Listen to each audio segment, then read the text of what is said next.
So distinguished guests, dear colleagues and friends, my name is Laurent Lambert. Raha has kindly introduced me, and it is my pleasure to welcome you for this new high-level panel, the role of Gulf countries in defining a water-secure world.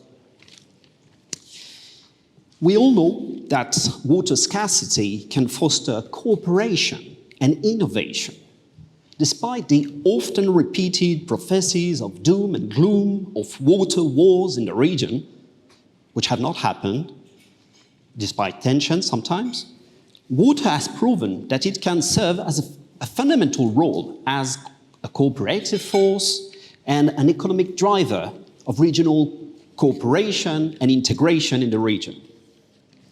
And it can do it also in the world. This panel will delve into the national and collaborative strategies, including partnerships, interdisciplinary approaches, to address water security challenges collectively. We will have a discussion of existing policies and governance structures related to water security. And we will propose innovative frameworks that have been very important in the Gulf context. Of course, we will discuss the historical context of water stewardship and the current water development, as well as the opportunities and the challenges that define the situation in the Gulf region now. But we will also propose a visionary outlook. We will try to work about the next decade and beyond. We will work on it in terms of exploring what are the cooperation, innovation, regional potential in the region. To do this with me for this panel, three very distinguished guests. Ms. Roula Majdalani. Roula is the climate change advisor at the ICADA. ICADA is an international organization that undertakes research for development to provide innovative, science-based agricultural solutions that improve the livelihood, resilience of rural dryland communities. She was previously director of the ESCWA Sustainable Development Policies Division in Beirut. The division that she used to direct promoted cooperation among ESCWA countries on the sustainable management of natural resources with a focus on water, energy, and green production. The second guest is Mr. Ziad Khayat from the ESCWA. Ziad is Economic Affairs Officer and Coordinator of the Integrated Water Resources Management, IWRM, for improved water security at the Climate Change and Natural Resources Sustainability Cluster of the United Nations Economic and Social Commission for Western Asia, ESCWA. Mr. Khayat joined ESCWA in 2015, focusing on water-related sustainable development issues within the context of the water, energy, food security nexus approach, and on transboundary water resources opportunities and challenges in the Arab region.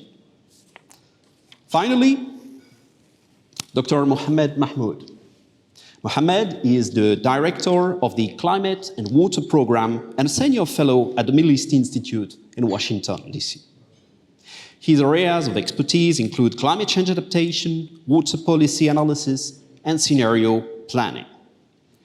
Mohammed has held leadership positions in several organizations, most recently as chair of the Water Utility Climate Alliance, a coalition of 12 of America's largest utilities that collectively provide water to over 50 million people in the US, with the purpose of providing leadership and collaboration on climate change issues that affect water agencies. So I'm delighted to kickstart this discussion, and I would like to start with Roula. Roula, the first thing that I would like to highlight is that we have a number of paradoxes in the region. We happen to have the naturally driest region probably in the world, but at the same time, we have some of the highest water footprint per capita in the world in the region. So this seems quite strange and paradoxical. It seems to be, to me at least, that we have some water achievements, successes in the region. But how can we explain them? Are they fully sustainable? And some of the questions come to my mind. Why is it that some countries do really well? Here in Qatar, for instance, we have water 24/7, but some countries in the region, in the Gulf region, are suffering from a water crisis. Currently, for instance, in the east of Iran, there is a severe water crisis, in the north of Iraq, for instance. So how can we make sense of it? Is it because of climate change in some areas? Is it just because Qatar or some other countries have a lot of oil money and desalination? Is it just about technologies and infrastructure? Can you shed some light on what is ongoing in the region? Okay. Thank you, Laurent. Good afternoon, colleagues. And I'm really happy to be in this session, and I really like the topic where we are, for a change, looking at what can the world learn from the experience of the Gulf, and what does some of the achievements of the Gulf. I know that there are challenges. I'm not saying all are achievements, but some of the successes can really be good lessons to the rest of the world. Your question, I think that the bottom line is that because of the growth that the Gulf region has experienced, it has naturally increased access, it has increased demand for water.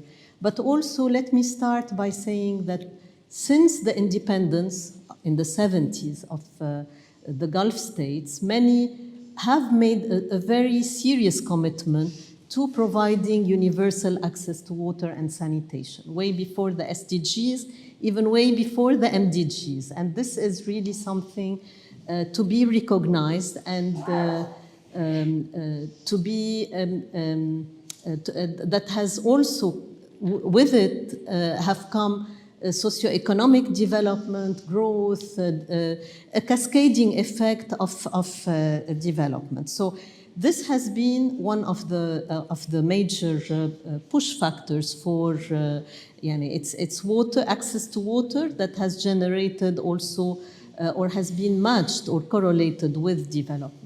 The other thing is also technology. We have heard throughout the 2 days there have been a lot of emphasis on supply augmentation, so that through desalination, a little bit of treated wastewater, there is still more to be undertaken. There is potential for more, but it's mainly desalination that has played a big role in that. It has, in many ways, so we have seen the region addressing their the basic needs of their population. But on the other hand, the downside of it is that it has raised the bar in terms of the comfort zone. Many of the people, and especially the young ones, they don't really know how difficult it is to get this water, how unsustainable it is for the future. And there is a need to work more on the sustainable consumption and production of and in the access to water. In the morning, they were saying, okay, if you ask young children, they will tell you the water is coming from the tap or from this bottle. And there is a need really to understand the challenges of a a region that suffers from water scarcity that is amplified further by climate change. And this region is very much affected by climate change, whereas we're talking about a 3 degrees on average global. By the end of the century, this region is likely to have 4 and 5 degrees of a global warming. So it is a combination of factors that have provided the citizens of the Gulf region with the luxury of having access to water, to socioeconomic development. But I think there is a need, a wake-up call with climate change, and the impact of climate change that is beyond the region. When we talk about sand and dust storm, when we talk about access to water, and let's not forget that the water in this region is shared water, it's groundwater, and it comes from outside the region. So you have the ingredients of, the three ingredients of challenge, where we need to be thinking more about how to better manage the water resources and how to think about sustainability that cuts across all sectors, and we'll get to that later. Absolutely, absolutely. Thank you very much. So there is, if I understood you clearly, there is a trade-off to the success of the Gulf states. To some extent, they have made water so much available that people really don't see it as something quite of a challenge technologically or industrially to produce. Ziad, you've been working on integrated water resources management for years, decades. How do you see the situation in the region? Do you think that the governments are really achieving a success in terms of integrating their use of different water resources? But at the same time, maybe there is also a trade-off in this success. So could you shed some light on what is ongoing in the Gulf region? Sure. So when we look at the Gulf region, although we think of desal, that's the first thing that comes to mind, but we need to also look at the other sources that have been in use in the region and have been sort of supporting or have been enabling these environments. But I mean, going back to the climate change and as you said, the impact, I like to think of this region which has an inbuilt resilience starting. I mean, when you're looking at this region, it's already a water scarce region. Mm-hmm. So when we're talking in Europe, droughts, this region is one of the most water scarce regions. When we're talking high temperatures are in the 40s. So as an example, and I'm sure Roula can attest to this, we led an initiative at ESCWA, which is the regional initiative for the assessment of climate change impacts on water resources and socioeconomic vulnerability in the Arab region. And one of the things that you do when you're assessing vulnerability, you look at extreme indices. Yes. So normally what they do globally is they look at number of hot days, where the temperature is above 25 degrees. So if you come to the region above 25 degrees, that's beautiful if you come to it. Yes. So we had to come up with indices that look at number of hot days above 35 degrees, above 40 degrees. So this is, I mean, the level of built in, if you want, resilience in this region. And then that's one aspect of climate change. It's the exposure, the sensitivity, but then you also look at the adaptive capacity, which fortunately this region had the wealth, the economic power to have a very high adaptive capacity. So when you look at the region and you compare, intuitively one would think that the most vulnerable region would be the Gulf. But it's not that. It's the least vulnerable because it has a very high adaptive capacity. And that has been in the water sector, if you want to think, having the advantage of accessing the technologies, having the non-conventional water resources, having the desalination in one part, but also a lot of the governments here are valuing the value of, if you want, thinking of the circular economy of wastewater, treating wastewater and reusing it. There's a lot of policies and a lot of focus in the region on valuing this as an economic source, as a sustainable source, where you're treating wastewater and the region, as Roula said, has one of the best access. If you're looking at SDGs, they have the best access to water services, but also the best access to sanitation and treatment of wastewater. And now they're working more and more to increasing the reuse of that. And they're seeing that as a valuable resource. For example, Bahrain has put a lot of effort on reducing its dependency on groundwater, which was or is being depleted. And so they reduced their water stress level from something around 220%, I think, to 120% in the last 5 years, because they shifted away. 5 years only. Yeah, they shifted a lot away from dependency on groundwater, depending more on the wastewater use for certain agricultural processes, and also economically using desal in sectors where it makes sense to use that. UAE has done the same, And that's a pattern that we're trying to see a lot in the region, that shift. Also, I mean, there's been a lot of use also of this desal, this extra capacity. In Qatar here, they're using it for artificial recharge. In UAE, they're doing the same. So there is that adaptive capacity that's using this non-conventional water resources, but not in the traditional ways, trying to expand beyond that. And also looking, and I'm not sure if you want to talk about this, not only the supply side, but also the demand management side. Absolutely. We'll talk about this in a minute. I see Mohammed nodding. So Mohammed, you agree with what Ziad has been mentioning. So would you like to develop? Yeah, I mean, didn't leave much room to to add on. That was very comprehensive, both Roula and Ziad, but maybe I'll color in the margins a little bit, and bring in sort of a very interesting perspective, maybe a little bit of historical and with climate change, which is the amplification of climate change. If we look at the Gulf region, you know, beyond the GCC, including the GCC, Iraq and Iran, it's very interesting because the amplification of climate change has caused this very paradoxical situation where if you look historically, certainly the GCC nations just are really challenged in terms of water resources, right? If you look at freshwater supplies, it's just groundwater, you know, before we start to even look at the advent of incorporation of non-conventional water supplies. And so from an original perspective, you can see there is extreme vulnerability because, of course, groundwater is a finite resource. And so, therefore, they shifted their need early to non-conventional water supplies, the biggest, of course, being desal. I mean, the primary really is desalination, as Ziad has mentioned.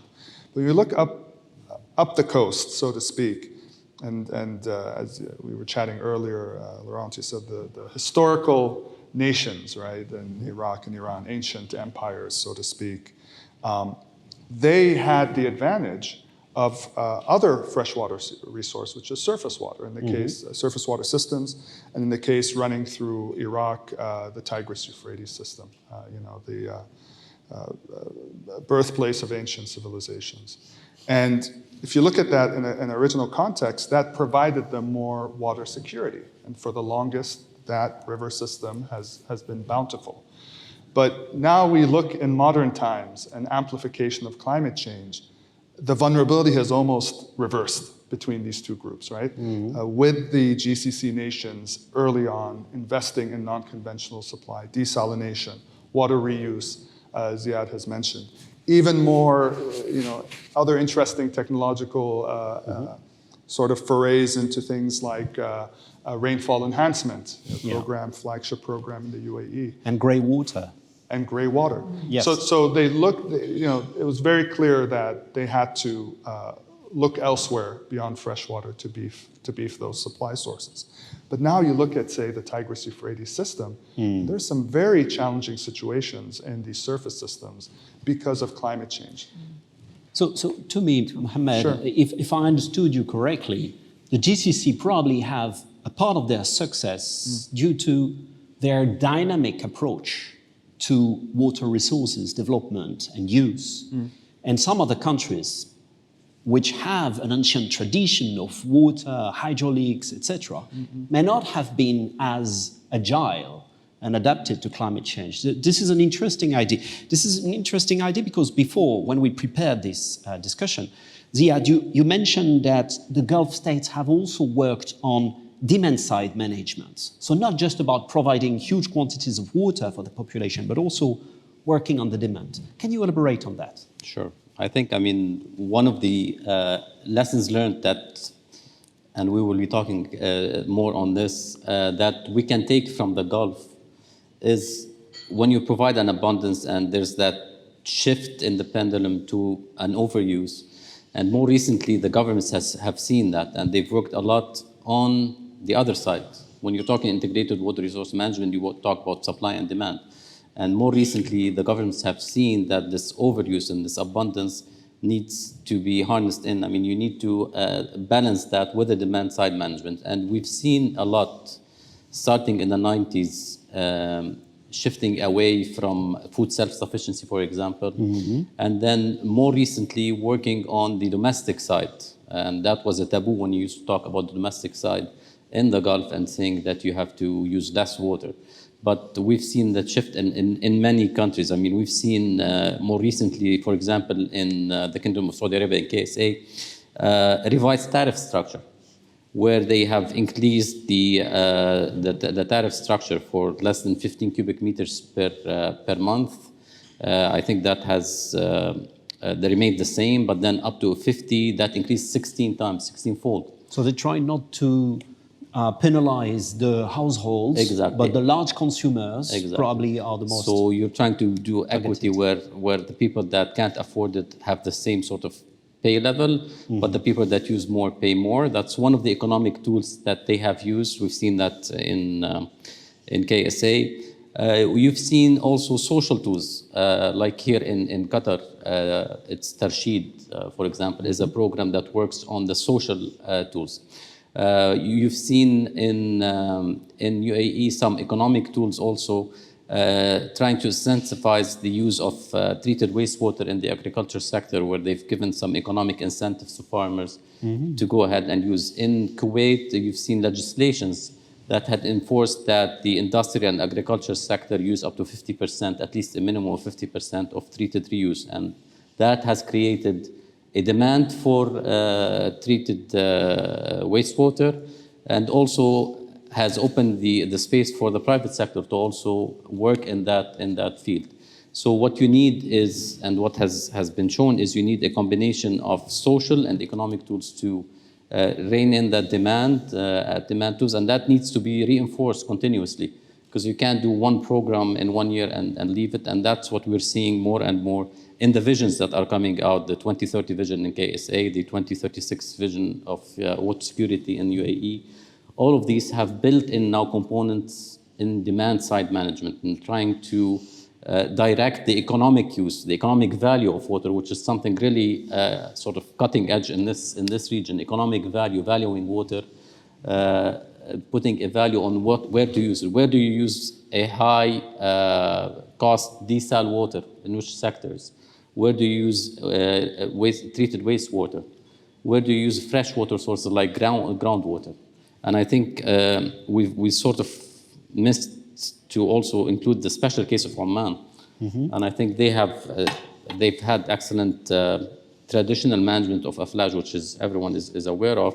And their sort of situation is, they're probably one of the only countries in the GCC where they will have a lot of water in terms of flooding.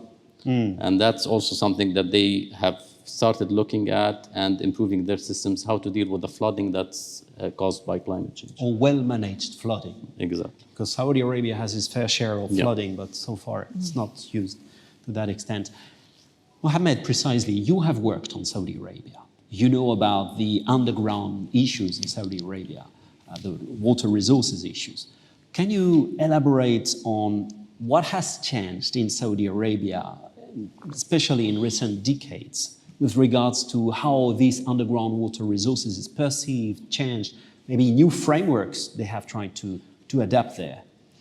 Yeah, I mean, I think the issue, and it's certainly not unique to Saudi Arabia, I mean, you could extend it to the immediate region, is the recognition of how historically the region has been dependent, ages and ages, on groundwater, and recognizing now with the ability to incorporate other types of non-conventional water supply that it makes a lot more sense to preserve that supply through replenishment, artificial, because you won't necessarily get it through natural replenishment. It doesn't rain as much. The rate of evaporation exceeds the rate of precipitation in this region. And so trying to find innovative ways on how to manage the groundwater in a way that is reflective of that. I want to touch on another thing, maybe a little bit, broaden that up a little bit, and not to speak specifically on demand management, I'm sure, in different sector areas that Roula will pick, certainly in agriculture. But the approach of looking at innovative ways to meet water needs, or the output of a water need in a way that is unconventional. And this came up in a few of the conversations, which is this idea of kind of like a resource exchange, where instead of, say, using limited water resources here to provide a certain section of food production, and the one that I think most intensive, which was also came up in a few instances, crops, but specifically crops that is used for livestock, hay or alfalfa, which are most water intensive. And you've heard of this where countries in the Gulf have invested in growing those crops in other parts of the world. Certainly regionally, we've heard places like Sudan, but also in the US. You've heard of the case in Arizona and elsewhere, where going into agreements with folks that have water rights in those particular areas and growing those crops over there and shipping it here. I mean, you can argue in a larger view, it's a little bit more cost effective. It sounds crazy because you have to ship all that back here in the amounts. But if you don't have the supply here as you would like, and you're able to grow the crops there year-round, it offsets some of that vulnerability while still getting the benefit of having that feed for livestock. And that's also possible through sort of the financial resources and capacity to do that. So this innovation in the field, in the sense that there is a work on changing the demand, working on the demand, especially for agriculture, which consumes, something like 70–80% of the water in the Gulf states. This is something ICARDA works a lot on. Can you, Roula, say what has been, in recent years, the key concern and the key objectives of the ICARDA in terms of demand management, demand-side management? Well, to start with, I think that the agriculture sector is probably one of the leading sectors where you can really achieve a much better demand management. To start with, at the macro level, of course, many of the countries in the region have moved away, as Ziad mentioned, from food self-sufficiency to food security, but now more oscillating back to maybe food sovereignty and looking at because it's a complex issue, and you don't really moving fully away from food production in the region has also its vulnerabilities.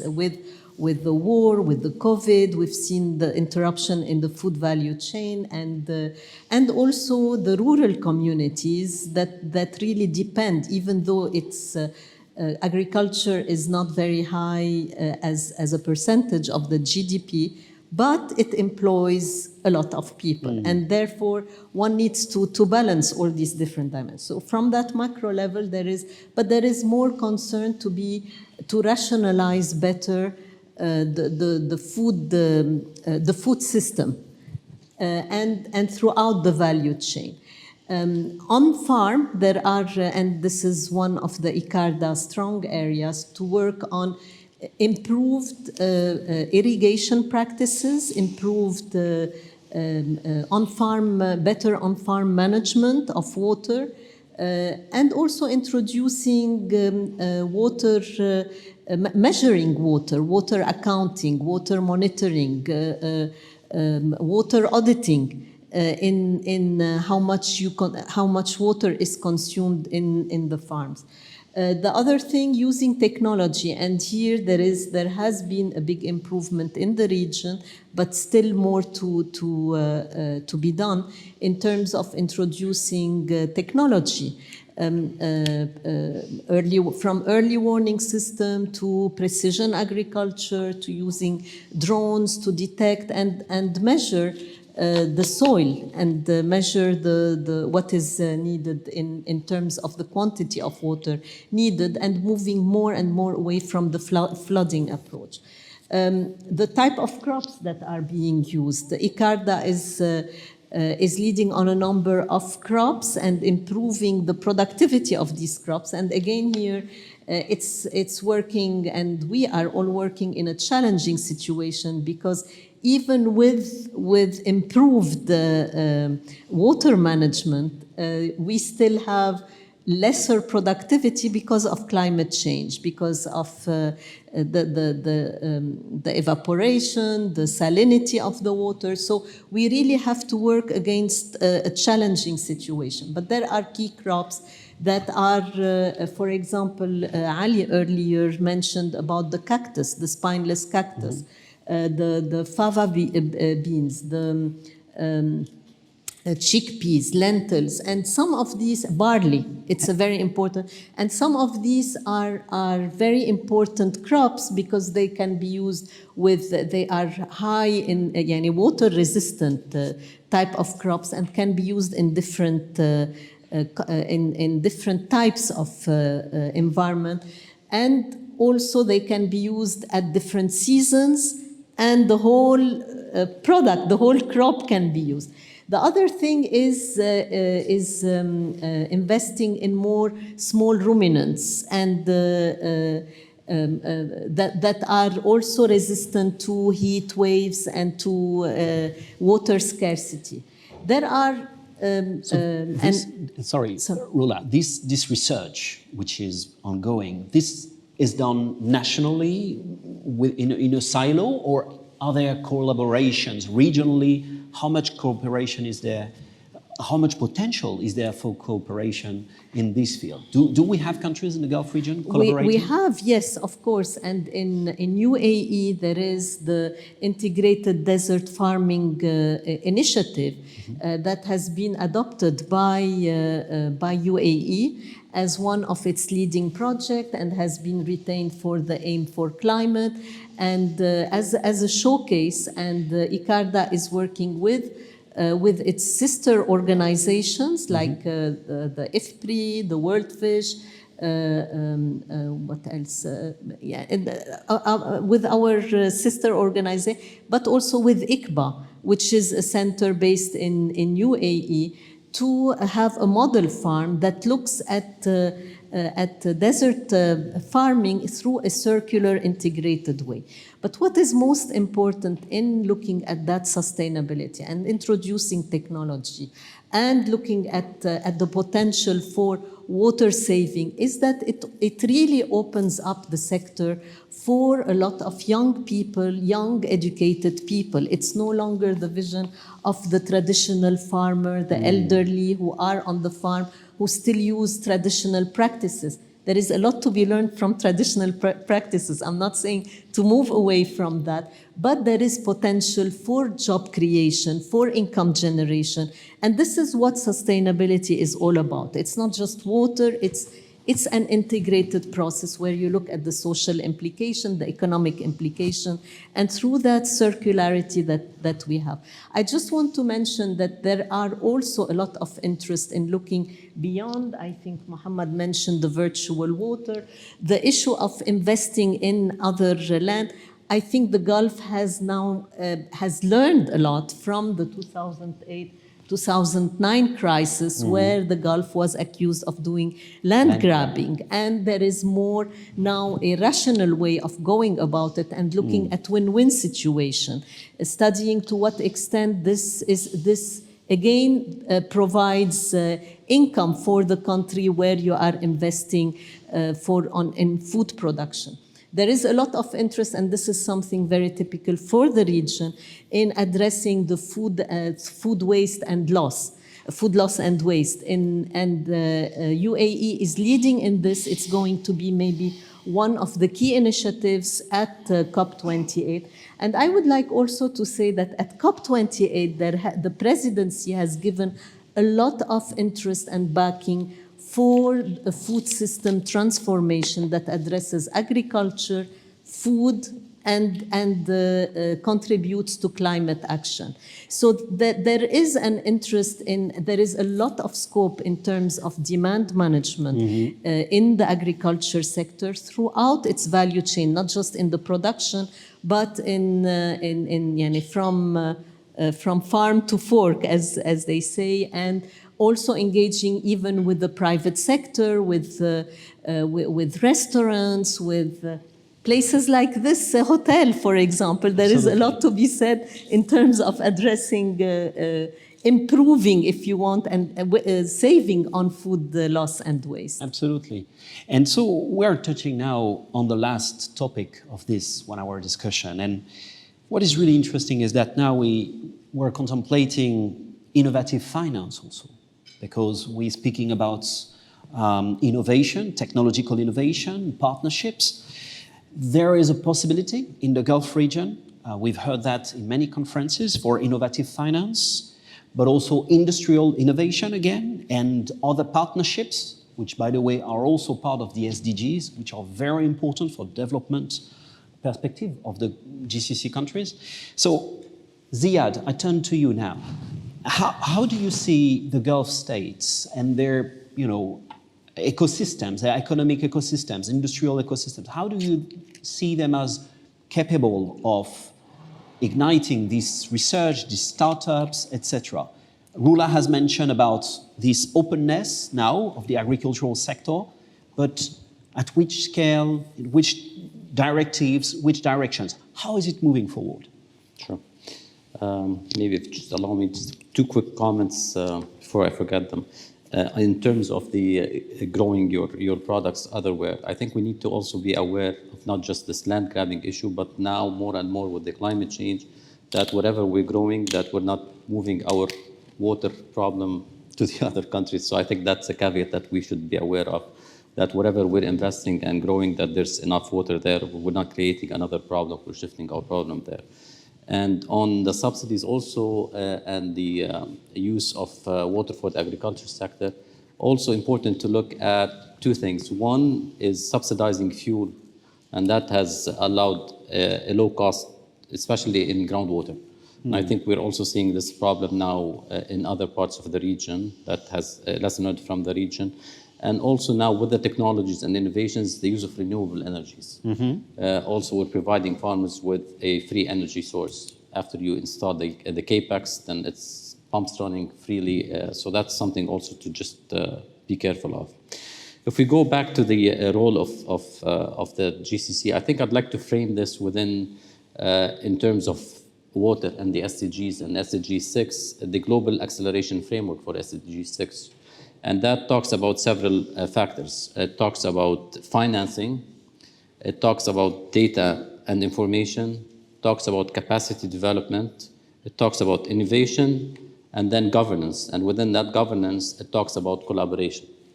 So how does the role of the GCC and their economic situation helps within that global acceleration framework? If we talk about capacity development and innovation, for example, these 2 pillars, I think a lot of the strategies and a lot of the vision that are coming in the GCC countries are putting a lot of resources on localizing innovation, making capacity development part of that innovation. We were just a few weeks, 2, 3, I've lost track now, in the MENA Climate Week. And in one of the sessions, we had the head of the, I think it's called the Saudi Sideline Water Conversion Corporation. And what they're doing there, a lot of innovation on desalination, but they're also have become a capacity development hub on desalination. There were people coming from Europe to learn on this. So that's something to leverage more and more in the region. Gulf countries have been using desalination for years and years, and other countries in the region are just starting to rely more and more. If we look at Morocco, we look at Tunisia, now we're looking at Jordan going into that field. And I think it's an opportunity for the Gulf region to transfer that knowledge that they have gained over years now, which has made it an off-the-shelf now technology for these countries to give those lessons learned throughout these years. And I've seen that, in the KSA National Transformative Program, they've budgeted 300 million on localizing manufacturing parts for this desal industry. And you see that in UAE. So that's dealing with capacity and innovation. On financing, there's a huge potential in the Gulf states, as we know and all of us know. There are a lot of funds that are funding water projects. There's the Kuwaiti Fund, there's the Abu Dhabi Fund for Development, there's the Islamic Development Bank, there's the Saudi Fund for Development. All of these funds allow countries, middle income and least developed countries that usually cannot access these loans or easily international loans, these funds can be a way for these countries to access much needed financing for their water sector and to advance their water sector. I think in the previous session, somebody was mentioning the sovereign wealth funds. I looked it up. In the GCC, the sovereign wealth fund, the size of that managed portfolio is $4 trillion.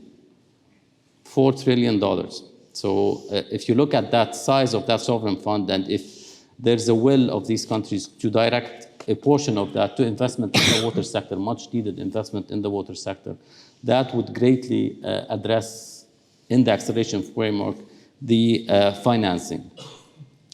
Collaboration, I think we've seen a lot of collaboration and potential for collaboration of knowledge transfer, of being a broker in this region on deals. And I think these are axes or pillars that the GCC can do a lot of work to accelerate work on achieving SDGs in the rest of the region and globally. And as Roula mentioned, I mean, countries in the GCC are stepping up and taking some roles in the COP. UAE is coming up and they will take the water agenda further in the climate. Saudi Arabia mentioned launching a global water organization just a few weeks back, and that will also look at financing.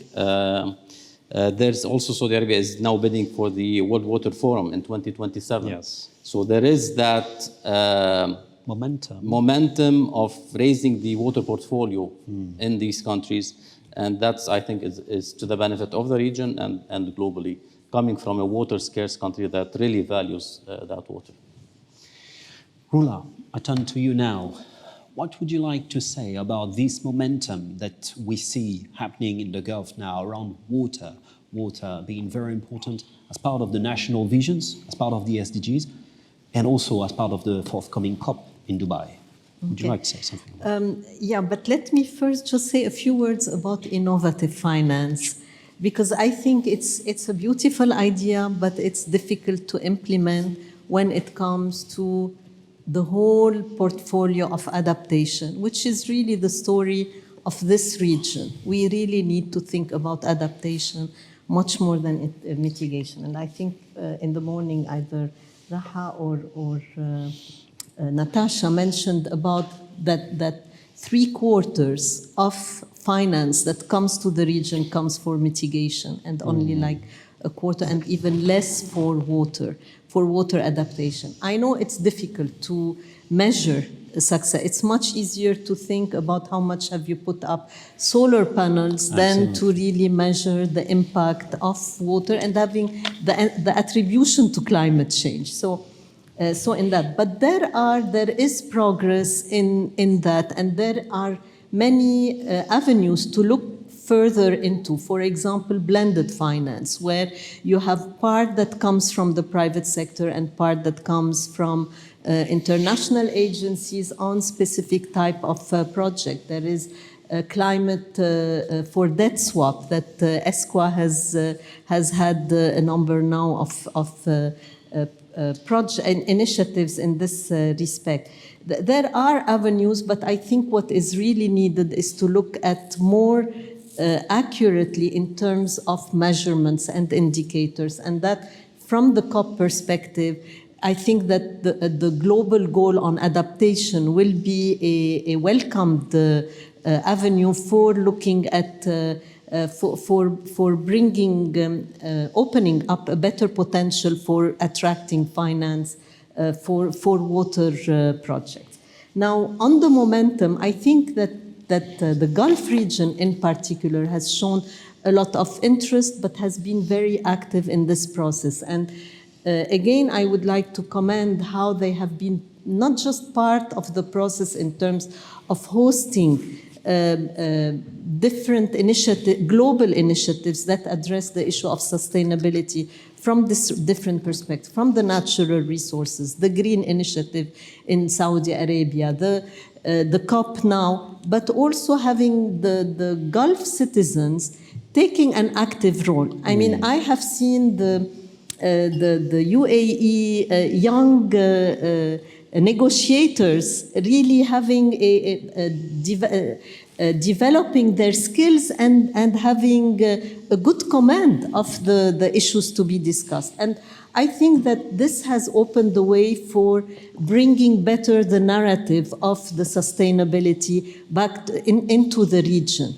When we started in ESCWA to discuss about, to work with the negotiators on the climate agenda, the issue, addressing the issue of clean energy was almost a taboo. We couldn't even address that.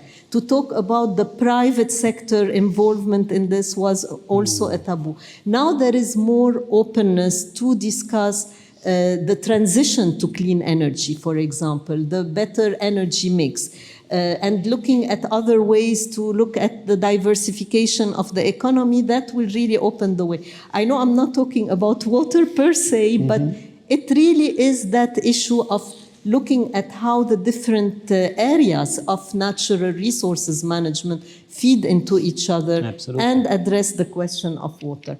I think that the question of partnership is very important, and not just to look at partnership among the countries, the Gulf countries, but also look at partnership across different stakeholders, different types of stakeholders. The partnership and better understanding. We speak about the science and the policy-making community, and that it is divorced. There is a need to have a better understanding what language the science people speak and what language the policymakers speak. And there is a big role also for the Gulf to play in terms of pushing for addressing the plight of vulnerable countries in conflict, and this is really a big role that they can play from the avenue of sustainability of natural resources. I know that the question of peace and security will be on the agenda of COP28, and I think it's very welcome in that sense, because without peace and security you cannot achieve really your climate goals. You cannot raise ambition if you don't have a mood of cooperation at the global level. And precisely, and to finish, we turn to Mohammed, because Mohammed, you work at the Middle East Institute, yes, which is precisely bridging academia, diplomacy, policymakers, and various different stakeholders.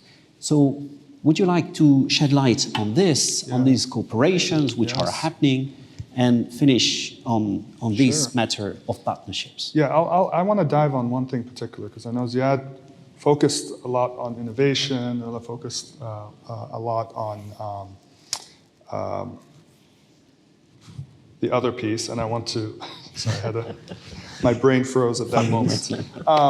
Finance? Finance, thank you, finance. And I want to talk a little bit more about the partnership. And I think there's an opportunity here in terms of when you think of the countries of the Gulf, beyond the GCC, and when I say the Gulf, I mean the waters of the Gulf, in an area that intersects on water security, addressing climate change, and future vulnerability, which is protecting the waters of the Gulf because it provides multiple benefits. We talked about desalination as being a primary supply source for at least the GCC nations of the Gulf, but I think, and that's a consequence of warming. You need to secure water supplies. But I also think that one of the largest risks to that water resource, if we consider the Gulf as a water supply in that regard, is from climate change, is the warming of the ocean.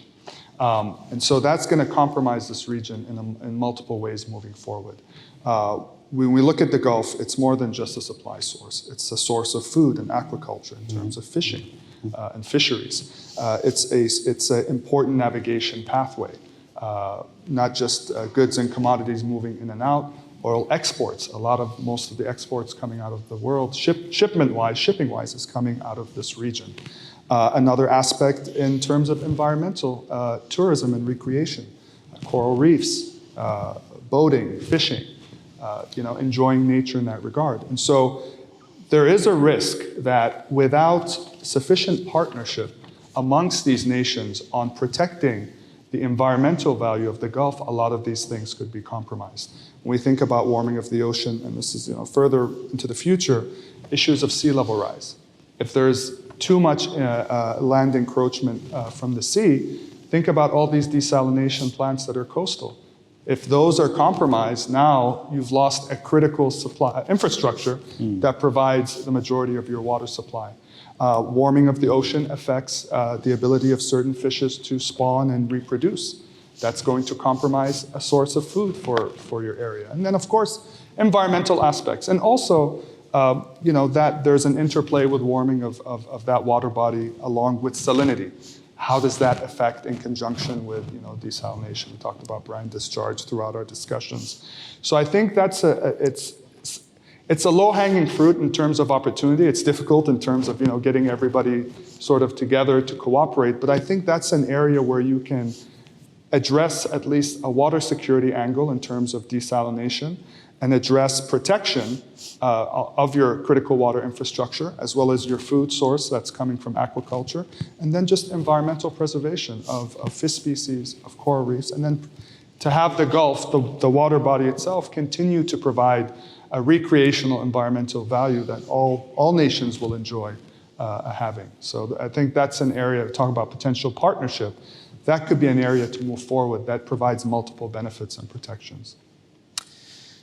Thank you. On these very interesting words, I would like to thank you very much for this very interesting conversation. I'm sure we could have continued for another hour, but we have to stop here. And I would like, again, to thank you very much. We will take good notes of all what has been said. This will be used for later on, other discussions and also reporting.